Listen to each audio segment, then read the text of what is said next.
నా చేతుల్లో ఏమున్నాయి అని చెప్పేసి అనుకుంటున్నారు కదా, వీటిని తాళపత్ర గ్రంథాలు అని అంటారు. అంటే నాలెడ్జ్ అనేది ఒకప్పుడు పెన్ను పేపర్ తో బుక్కుల్లో కాకుండా ఇలా తాటాకులు అంటాం కదా, వాటిలో ఇలా రాసేవారు అనమాట. ఇలా రాసేసి భద్రపరిచేవారు. అయితే ఇది నేను ఎందుకు చూస్తున్నాను అంటే, దీంట్లో ఆయుర్వేదానికి సంబంధించి అనేక రకాలైనటువంటి రోగాలకి ఎలాంటి మందులు వాడాలి, ఎలా వాటిని ట్రీట్మెంట్ చెయ్యాలి అన్నది ఈ గ్రంథంలో నిక్షిప్తమై ఉంది. ఇది మొదలియార్ వంశానికి చెందిన వాళ్ళు రాసినటువంటి తాళపత్ర గ్రంథం. ఈ మొదలియార్ వంశస్థులు పాండిచ్చేరిలో 16th సెంచరీ నుండి వైద్యాన్ని చేస్తూ ఉన్నారు. వాళ్ళు అప్పటి నుండి కూడా ఎన్నో రకాల ప్రాబ్లమ్స్ కి ట్రీట్ చేస్తూ ఉన్నారు. నేను ఆయుర్వేదిక్ ఐ డాక్టర్ గా చాలా సార్లు చాలా రకాల ఫార్ములాస్ మనం కంటికి సంబంధించి ఎన్నో రకాల ప్రాబ్లమ్స్ ని ట్రీట్ చేయడానికి వాడుతూ ఉంటాం. చాలా మంది అంటూ ఉంటారు ఆయుర్వేదంలో అసలు ఎటువంటి రీసెర్చ్ లేదు, లేదా ఆయుర్వేదంకి సూడో సైన్స్ అంటూ ఉంటారు, అసలు దీనికి సంబంధించి ఎటువంటి నాలెడ్జ్ కూడా లేదు, ఇదంతా కూడా మిత్ అని చెప్తూ ఉంటారు. అయితే ఇక్కడ నా చేతిలో ఉన్నటువంటి ఈ తాళపత్ర గ్రంథాలు 16th సెంచరీకి చెందినవి. 11 తరాల నుండి వాళ్ళు ఈ వైద్యాన్ని ప్రజలకు అందిస్తూ సేవలు చేస్తూ వస్తూ ఉన్నారు.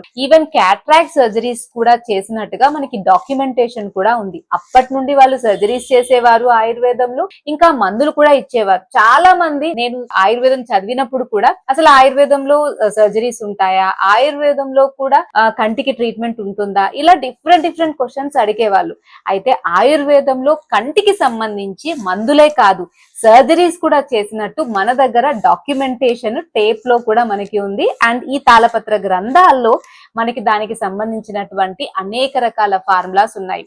ఆయుర్వేదిక్ ఐ డాక్టర్ గా నేను ఎన్నో రకాల ఐ ప్రాబ్లమ్స్ కి చాలా రకాల మందులతో మనం ట్రీట్ చేస్తున్నాం. చాలా మంది పేషెంట్స్ రాగానే, మేడం మేము ఎన్నెన్నో హాస్పిటల్స్ తిరిగాం, మీ దగ్గర ఎలా తగ్గుతుంది అని చెప్పేసి ఫస్ట్ రాగానే క్వశ్చన్ వేస్తూ ఉంటారు. అయితే చాలా మందికి మనం ఇచ్చేటువంటి ఆన్సర్ ఏంటి అంటే, ఒక్కొక్కరి ఒక్కొక్క సైన్స్, అంటే అలోపతి కావచ్చు, ఆయుర్వేదం కావచ్చు, హోమియోపతి కావచ్చు, నాచురోపతి కావచ్చు, ఇలా ఎవరికి నచ్చినటువంటి సైన్స్ వాళ్ళు చదువుతారు. దాంట్లో ఏదైతే మనం బెటర్ గా మనం ట్రీట్ చేయగలుగుతామో అవి మనం డెఫినెట్ గా ట్రీట్ చేయగలుగుతాం. ఎప్పుడు కూడా రెండిటికి కంపారిజన్ అనేది అవసరం లేదు. అందుకే చాలా మంది కన్ను ప్రాబ్లమ్స్ తో బాధపడుతున్న వాళ్ళకి మనం ఆయుర్వేదం ద్వారా చాలా మంచి ట్రీట్మెంట్స్ ఇవ్వగలుగుతున్నాం.